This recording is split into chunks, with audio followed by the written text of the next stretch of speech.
శ్రీశైల పాదయాత్ర దట్టమైన అడవిలో క్రూర మృగాల మధ్య 46 కిలోమీటర్ల పాటు చేసే సాహస యాత్ర.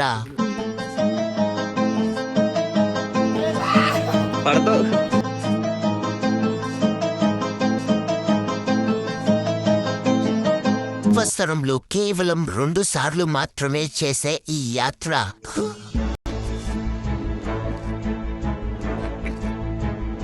పూర్తి వివరాలు మీకోసం. హాయ్ ఫ్రెండ్స్, అందరికీ నమస్తే. అందరూ ఎలా ఉన్నారు? నేనైతే చాలా బాగున్నానండి. ఫ్రెండ్స్, ఈరోజు మన వీడియో ఏమిటి అంటే దట్టమైన అడవిలో 2 రోజుల పాటు 46 కిలోమీటర్లు ప్రయాణించి నేను ఈరోజు శ్రీశైల పాదయాత్ర అయితే చేయబోతున్నాను. ఈరోజు వీడియో ఏంటి అంటే శ్రీశైలానికి ఈ పాదయాత్ర ఎలా చేయాలి, అసలు ఈ పాదయాత్ర అంటే ఇలాంటి కంప్లీట్ ఇన్ఫర్మేషన్ నేను మీకు ఈరోజు ఈ వీడియోలో అయితే అందించబోతున్నాను. మీరు ఈ వీడియోని ఫస్ట్ నుంచి లాస్ట్ వరకు చూడండి. శ్రీశైల పాదయాత్రకి మీరు వెళ్ళాలి అనుకుంటే నంద్యాల డిస్టిక్ లో ఉన్నటువంటి ఆత్మకూరుకి చేరుకోవాల్సి ఉంటుంది. ఈ ఆత్మకూరుకి 8 కిలోమీటర్ల దూరంలో ఉన్నటువంటి వెంకటాపురం అనే విలేజ్ దగ్గర నుంచి ఈ పాదయాత్ర స్టార్ట్ అవుతుంది. ఇది కేవలం సంవత్సరంలో 2 సార్లు చేస్తారు. ఒకటి శివరాత్రికి ముందు, మరొకటి ఉగాదికి ముందు మాత్రమే చేయడం జరుగుతుంది. ప్రజెంట్ అయితే దగ్గరలో శివరాత్రి ఉంది కాబట్టి నేను ఈ శ్రీశైల పాదయాత్రకి అయితే వెళ్ళబోతున్నాను. ఫస్ట్ నుంచి లాస్ట్ వరకు చూడండి. ఫ్రెండ్స్, ఇప్పుడే వెంకటాపురం అనే ఊరికొచ్చాం. బైక్ అయితే పార్కింగ్ ప్లేస్ అయితే పెట్టేసి పక్కన షాప్ లో లస్సీ అయితే తాగేసాను అనమాట ఎనర్జీ కోసం. ఈ వెంకటాపురం గ్రామం దగ్గర నుంచే శ్రీశైలానికి పాదయాత్ర మొదలవుతుంది. పాదయాత్ర సమయంలో ఈ వెంకటాపురం గ్రామంలో చాలా షాప్స్ ఉంటాయి. ఇక్కడ మీకు పాదయాత్ర కావాల్సిన వస్తువులు అమ్ముతూ ఉంటారు. కర్రలు, టార్చ్ లైట్స్, అలాగే ఫుడ్ ఐటమ్స్, బిస్కెట్స్, ఇలా చాలా రకాల వస్తువులు అమ్ముతుంటారు. మీకు కావాల్సినవన్నీ ఇక్కడే తీసుకోండి. అడవి లోపలికి వెళ్తే ఏమీ దొరకవు. దొరికినా గానీ కాస్ట్ ఎక్కువ చెప్తూ ఉంటారు. చూడండి, బ్యానర్ కూడా కట్టారు టెంపుల్ దగ్గర. మార్గ మధ్యంలో పొల్లులు ఉంటాయి, అలాగే కొన్ని జాగ్రత్తలు తీసుకోవాలి. ఈ ఊరి మధ్యలో నుంచి మనం నడుచుకుంటూ ఈ ఊరి బయటకు వచ్చాం. ఈ ఊరి లోపల నడుస్తుంటే చిన్న చిన్న ఆలయాలు వస్తాయి. మీరు చూడాలనుకుంటే చూడండి. అలాగే ఇక్కడ కూడా ఒక ఆలయం చూడండి ఈ ఊరు బయట. ఈ ఆలయం దగ్గర ప్రతి సంవత్సరం అన్నదానం చేస్తారట. కానీ నేను ఈ యాత్ర చివరి రోజు అయితే వెళ్తాను అనమాట. సో ఇక్కడ అన్ని అయితే క్లోజ్ చేస్తారు. చూద్దాం ముందెక్కడైనా పెడుతున్నారేమో. ఈ ఆలయం ముందు ఒక మ్యాప్ ఏర్పాటు చేశారు. మనం శ్రీశైలం పాదయాత్ర చేస్తుంటే మధ్యలో ఏ ప్రదేశాలు వస్తాయి, వాటికి ఎంత దూరం ఉంటుందో క్లియర్ కట్ గా ఒక మ్యాప్ ఏర్పాటు చేశారు. వీటిని చూస్తూ మనం పాదయాత్ర చేయొచ్చు. ఇవి ఇక్కడే కాదు, వెళ్లే దారిలో అక్కడక్కడ ఏర్పాటు చేసి ఉంటారు. ఈ ఆలయం దాటే ఇక లోపలికి వెళ్ళామంటే ఇక మొత్తం పొలాలు వస్తాయి. పొలాల మధ్యలో నుంచి మనం నడుచుకుంటూ లోపలికి వెళ్లాల్సి ఉంటుంది. ఈ పాదయాత్ర ఇవాళతోనే లాస్ట్ అనమాట. ఇంకా రేపటి నుంచి అంతా క్లోజ్ చేసేస్తారు. మళ్ళీ ఇంకా ఈ అటవీ మార్గం నుంచి పాదయాత్ర చేయడానికి అయితే ఉండదన్నమాట. మళ్ళీ ఉగాదికి అయితే ఓపెన్ చేస్తారు. అప్పుడు చాలా మంది కర్ణాటక నుండి అయితే పాదయాత్ర చేసుకుని వస్తారు అనమాట. ఇలాగే మనం 3 కిలోమీటర్ల పాటు పొలాల మధ్యలో వెళ్ళాలి. తర్వాత ఫారెస్ట్ లోపలికి వెళ్తాము.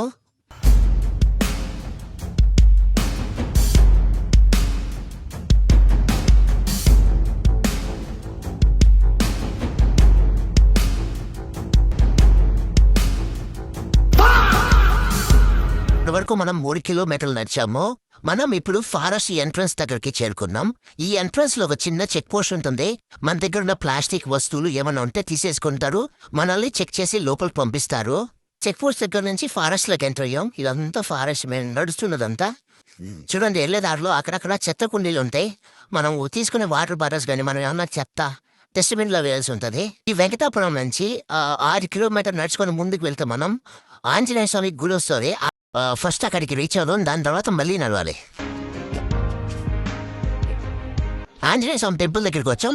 ఈ శ్రీశైలం పాదయాత్రలో అడవి లోపల మొదటిగా వచ్చే ఆలయం గోసలకట్ట వీరాంజనేయ స్వామి వారి ఆలయం.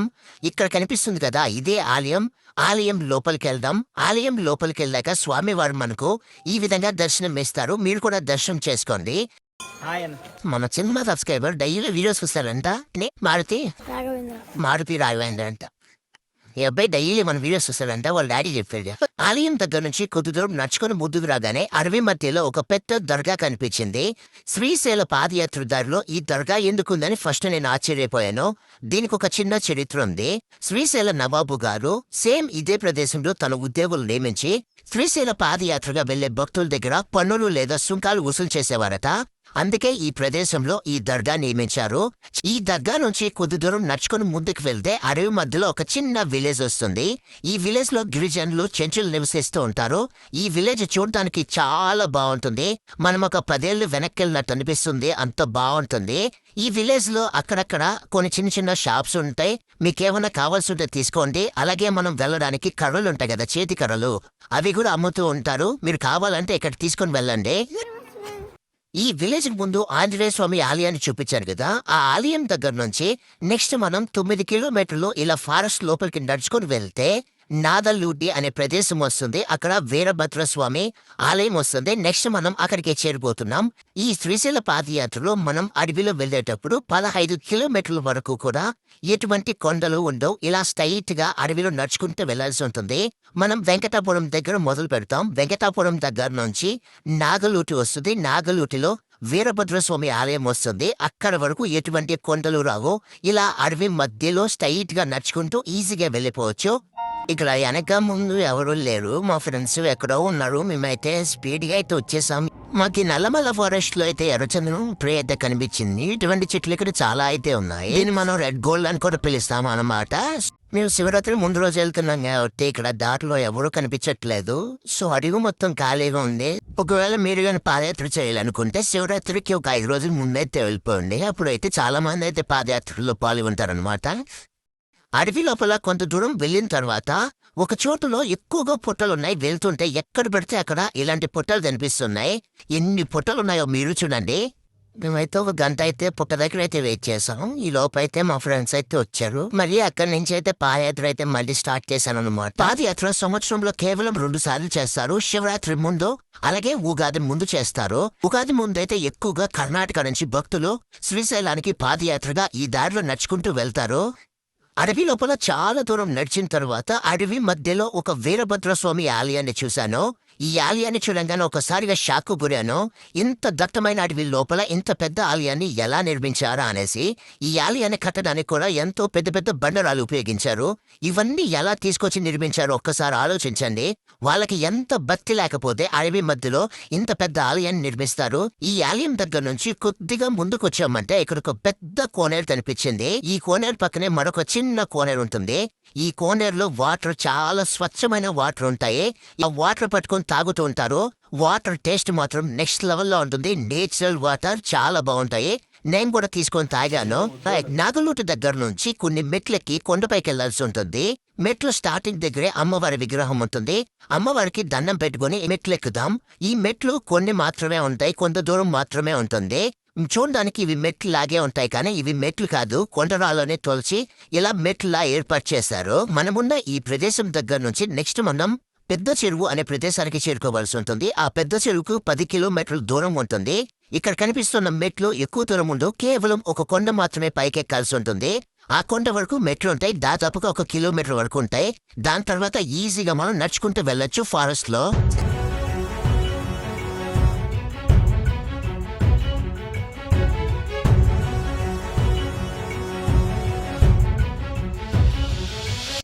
ఫ్రెండ్స్, ఇంతవరకు ఈజీగా వచ్చేసాం.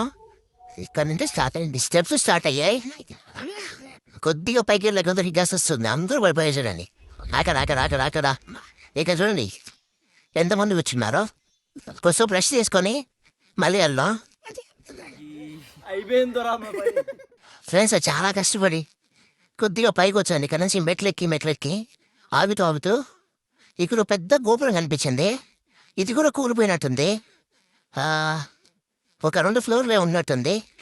మీరు చూడండి ఎలా ఉంటుందో. బాగుంది చూడడానికి మాత్రం గోపురం. పైకి వెళ్తుంటే ఒక పెద్ద గోపురం కనిపించింది చెట్ల మధ్యలో నుంచి. ఈ గోపురం చూడడానికి చాలా బాగుంది. మనం మెట్లుంటే మెట్లకి కొండపైకి వెళ్ళడానికి చాలా కష్టపడుతుంటే వాళ్ళు ఇంత పెద్ద కొండపైకి పెద్ద పెద్ద బండరాలు తీసుకొచ్చి ఇంత పెద్ద గోపురాన్ని ఎలా నిర్మించుంటారో ఒకసారి ఆలోచించండి. వాళ్ళకి ఎంత భక్తి లేకపోతే ఇంత దట్టమైన అడవి లోపల కొండపైన ఇంత పెద్ద గోపురాన్ని నిర్మిస్తారు. ఈ గోపురం చాలా బాగుంది, కానీ చాలా వరకు కూలిపోయింది. కేవలం కొంత భాగం మాత్రమే ఉంది. మీకు ఈ గోపురం వరకు మాత్రమే సిగ్నల్స్ వస్తాయి, మొబైల్ సిగ్నల్స్. దీని దాటి లోపలికి వెళ్లారంటే చాలా దూరం వరకు మొబైల్ సిగ్నల్స్ రావు. ఈ గోపురం పైకి వెళ్ళగానే ఇక్కడున్న చెట్లు మొత్తానికి ఎక్కడ పడితే అక్కడ ఉయ్యాలలు కట్టేశారు గుడ్డ పేలికలతో. చూడండి ఇక్కడ ఉన్న చెట్లకు మొత్తం యాడ పడితే ఆడ కట్టేస్తున్నారు. ఇంకా చీకటి అయితే పడిపోయింది, ఇంకా ఆకలి అయితే మొదలైందనమాట. ఇక్కడ అన్నదానాలు కూడా అయితే లేవు. అదే లాస్ట్ రోజు కదా పాదయాత్ర, సో అన్ని క్లోజ్ చేశారనమాట. ఈ యొక్క బజ్జీ షాప్ అయితే మాకు దొరికింది. చాలా మంది అయితే ఇక్కడ ఆగి అయితే బజ్జీలు అయితే తింటున్నారు. మల్లికార్జున స్వామి కాపాడవయ్యా, మల్లికార్జున స్వామి కాపాడవయ్యా, శరణండి శరణండి శ్రీశైలలింగ, మల్లికార్జున స్వామి కాపాడవయ్యా, మల్లికార్జున స్వామి కాపాడయ్యా. బాగా చీకటి అయిపోయింది. మాక్సిమం రేపు ఆఫ్టర్నూన్ ఈవినింగ్ అంతా శ్రీశైలం వెళ్ళడానికి ప్లాన్ చేస్తున్నాం. చాలా మంది రాత్రి సమయాల్లో కూడా ఈ శ్రీశైలం పాదయాత్ర చేస్తూ ఉంటారు. ఇలాంటి టార్చ్ లైట్స్ వేసుకుని ఆ వెలుతురులో వెళ్తూ ఉంటారు. ఎందుకంటే ఉదయం పూట ఎక్కువగా ఎండ ఉంటుంది, ఆ సమయంలో నడవలేమని, అలాగే ఎండ ఎక్కువగా ఉంటుందని వీళ్ళు రాత్రి సమయాల్లో చేస్తూ ఉంటారు. అలా చేయడం తప్పు. ఎందుకంటే మనం ఎప్పుడో సంవత్సరంలో ఒకసారి మాత్రమే ఇలా అడవిలో వెళ్లే అవకాశం దొరుకుతుంది. అడవిలో వెళ్తుంటే మనం ఈ ప్రకృతిని, అడవిని ఆస్వాదించాలే తప్ప రాత్రి సమయాల్లో కనిపించకుండా టార్చ్ లైట్స్ వెళ్తుల్లో వెళ్తుంటే ఏం కనిపిస్తుంది చెప్పండి. మేం కూడా ఇంకా రాత్రి అయిందని చెప్పి పెద్ద చెరువు అనే ప్రదేశానికి చేరుకుని మీకు కనిపిస్తున్నాయి కదా బోతంపట్టులో. రాత్రి మనం ఇక్కడికి వచ్చామంటే వాటిని మనకు రెంట్కి ఇస్తారు. కొంత డబ్బులు ఇచ్చామంటే ఆ బోతంపట్టులో కింద వేసుకుని పైన దుప్పటి కప్పుకొని పడుకోవాల్సి ఉంటుంది. మనమే కాదు, చాలా మంది ఈ శ్రీశైలం పాదయాత్ర చేసే చాలా మంది ఈ పెద్ద చెరువు అనే ప్రదేశంలోనే రాత్రి సమయాల్లో బస చేస్తారు. ఇక్కడ అన్ని సౌకర్యాలు ఉంటాయి. మనం బాత్రూమ్స్ వెళ్ళాలన్నా బాత్రూమ్స్, అలాగే స్నానం చేసుకోవడానికి రూమ్స్ కూడా అవైలబిలిటీలో ఉంటాయి. ఫ్రెండ్స్, ఫైనల్ గా మార్నింగ్ అయింది. శ్రీశైలం పాదయాత్రలో డే 2 నైట్. నేను మీకు ఇక్కడ ఒక విలేజ్ చూపించాను కదా, నైట్ సరిగా చూపించలేకపోయాను. ఇక్కడ మీరు చూస్తున్నారు కదా, ఇదే పెద్ద చెరువు అనే ఊరు. రాత్రి మనం ఇక్కడే స్టే చేసాం. ఈ ఊర్లో ఎటువంటి పవర్ ఉండదు, కేవలం అన్ని సోలార్తోనే రన్ అవుతాయి. వీళ్ళకి వాటర్, అలాగే లైట్స్ అన్నీ కూడా సోలార్తో రన్ అవుతాయి. ఊరు చూడండి ఎలా ఉందో, చాలా బాగుంది, చాలా ప్రశాంతంగా ఉంది. ఈ ఊరు మొత్తం నల్లమల్ల ఫారెస్ట్ మధ్యలో ఉంటుంది. చాలా బాగుంది, నాకైతే ఈ ఊరు బాగా నచ్చింది. ఈ ఊర్లో ఒక స్కూల్ కూడా ఉంది, కానీ స్కూల్ టీచర్ ఎలా వస్తారో ఏంటో, రోజు ఇంత పెద్ద అడవిలో రోజు ఇక్కడికి వచ్చి పిల్లలకి పాఠాలు చెప్పాలి కదా. ఆయన చాలా గ్రేట్ అని చెప్పచ్చు. ఇక్కడి నుంచి ఇంకా నడవాలి, ముందు వెళ్ళారండి. పెద్ద చెరువు దాటి కొంత దూరం నడుచుకుని ముందుకు వెళ్ళామంటే భైరవ మెట్ల మార్గం కనిపిస్తుంది. ఇక్కడున్న భైరవ స్వామికి మొక్కి తమ శ్రీశైల యాత్ర సజావుగా సాగాలని స్వామివారికి దండం పెట్టుకుని ఇక్కడి నుంచి మనం ముందుకు నడవాల్సి ఉంటుంది. పూర్వం ఇక్కడున్న మెట్లెక్కి పైకి వెళ్ళాలి అనుకుంటే పెద్ద చెరువు నాయకుడికి ఒక అన్న డబ్బులు చెల్లించి మరీ ఈ మెట్లెక్కి శ్రీశైలం వెళ్లేవారు. ఫ్రెండ్స్, నిన్న నుంచి నడుస్తూనే ఉన్నాం. కింద స్టార్ట్ అయినప్పుడు టైగర్స్ చాలా ఉంటాయని చెప్పారు. టైగర్స్ అయితే మనకు కనపడవండి, అదృష్టం ఉంటే తప్ప. మిగతా కొన్ని జంతువులు మనకు కనపడస్తాయని చెప్పారు కింద అడిగితే.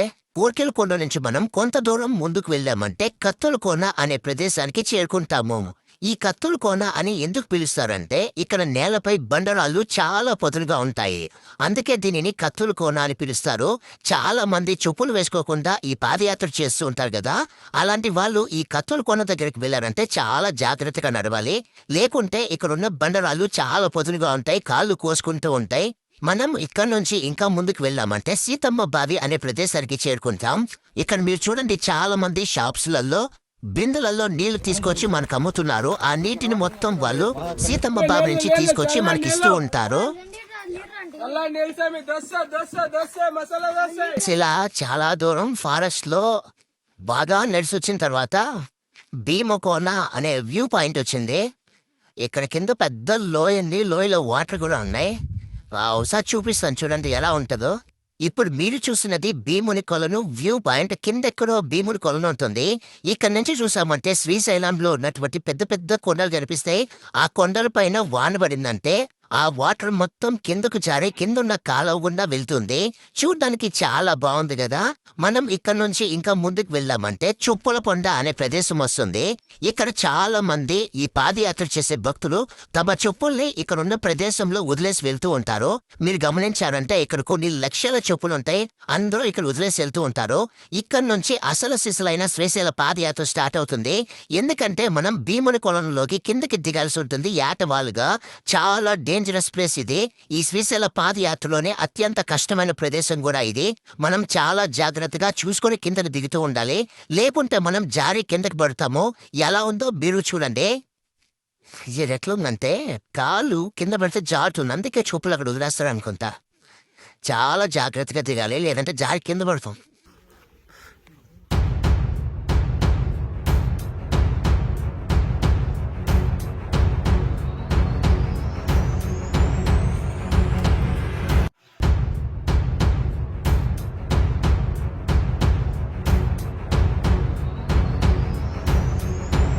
ఇప్పుడే కొండ పై నుంచి కిందకి దిగి కింద కాలువ లోపలికి వచ్చాం. మీకు పైన చూపించాను కదా, ఆ కాలువ లోపలికి వచ్చాం. ఫ్రెండ్స్, మొత్తానికి ఒక పెద్ద కొండపై నుంచి కింద లోయల వరకు దిగి భీముని కొలను అనే ప్రదేశానికి చేరుకున్నాము.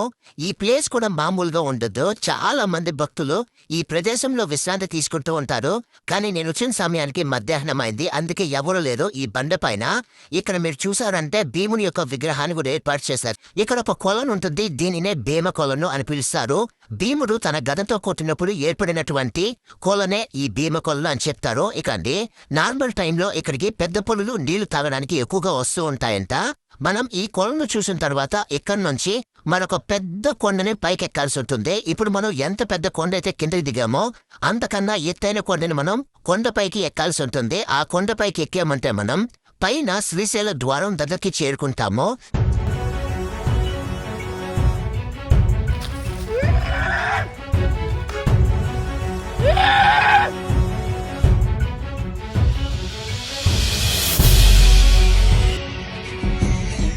ఫ్రెండ్స్, కొద్ది దూరం ఇక్కడ వరకు ఎక్కంగానే దోల అదిరిపోయింది.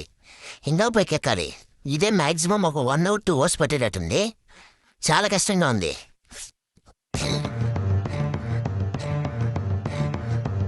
ఫ్రెండ్స్, ఇక్కడ మీరు చూస్తున్నారు కదా, ఇదే కైలాస ద్వారం.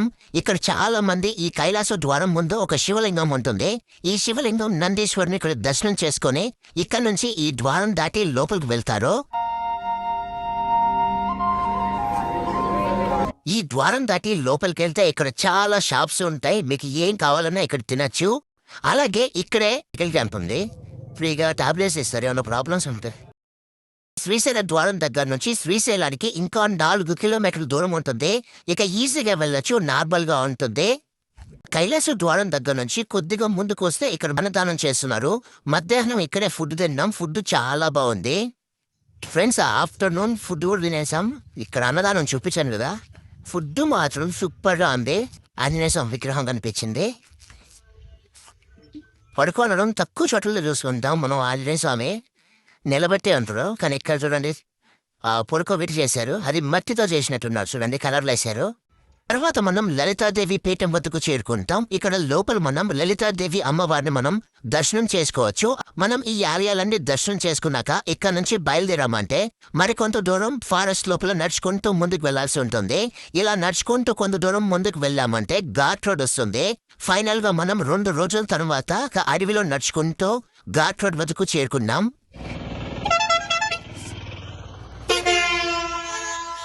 ఈ ఘాట్ రోడ్ లో చేరుకున్న తర్వాత ఈ ఘాట్ రోడ్ లో కూడా కొంత దూరం మనం మళ్ళీ ముందుకు వెళ్లాల్సి ఉంటుంది. వెళ్తే ఇక్కడ సాక్షి గణపతి ఆలయం వస్తుంది. శ్రీశైలానికి వెళ్లే ముందు మనం ఖచ్చితంగా ఈ ఆలయాన్ని దర్శించాలి. భక్తులు శ్రీశైల క్షేత్రం సందర్శించినట్లుగా గణపతి కైలాసంలో సాక్ష్యం చెప్తాడు అనేది భక్తుల నమ్మకం. అందుకే ఈ ఆలయంలో ఉన్నటువంటి వినాయక స్వామి వారి తొండం ఎడమ వైపుకు తిరిగి ఉంటుంది. అలాగే లోపల మనకు స్వామివారు తన చేతిలో భక్తుల పేర్లు రాస్తున్నట్లుగా లోపల ఉన్నటువంటి స్వామివారు మనకు దర్శనమిస్తారు. ఈ ఆలయం లోపలికి వెళ్ళి మీరు కూడా స్వామివారిని దర్శనం చేసుకోండి. ఇక్కడ నుంచి 2.5 kilometers లేదంటే 3 kilometers వస్తుందంట. చూడండి, ఘాట్ రోడ్ ఉంది కదా, ఘాట్ రోడ్ లోనే వెళ్ళకుండా సైడ్ ఇంకో దారి కూడా ఉంది, ఇట్లా వెళ్ళొచ్చంట. ఫ్రెండ్స్, ఫైనల్ గా శ్రీశైలానికి పాదయాత్ర చేస్తూ శ్రీశైలానికి అయితే చేరుకోవడం జరిగింది. మేమైతే ఫ్రెష్ అప్ అయిపోయి టెంపుల్కి అయితే వచ్చేసరికి అయితే చీకటి అయితే పడిపోయింది. మేము శివరాత్రి రోజున వెళ్ళామన్నా ఇక్కడ భక్తుల రద్దీ అయితే చాలా అయితే ఉంది. శివరాత్రి రోజున శ్రీశైలంలో గడుపుతానని ఎప్పుడైతే నేను అనుకోలేదు. ఇక్కడ స్వాములతో కలిసి మేము కూడా అయితే పాటలు పాడాము, డాన్సులు కూడా వేసాం లాస్ట్ లో.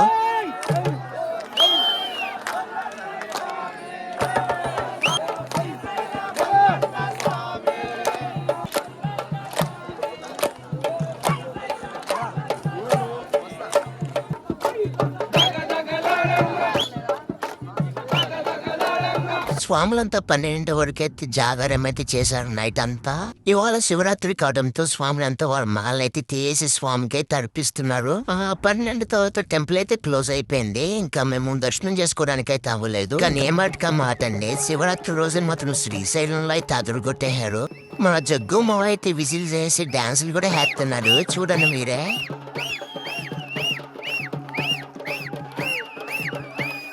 ఎర్లీ మార్నింగ్ అయితే లేచి మేము టెంపుల్కి అయితే వెళ్ళి దర్శనం కంప్లీట్ అయితే చేసుకున్నాం. మీకు ఈ పాదయాత్ర గురించి ఫుల్ ఇన్ఫర్మేషన్ ఇచ్చాను. ఫ్రెండ్స్ ఈ వీడియో మీకు బాగా నచ్చింది అనుకుంటా.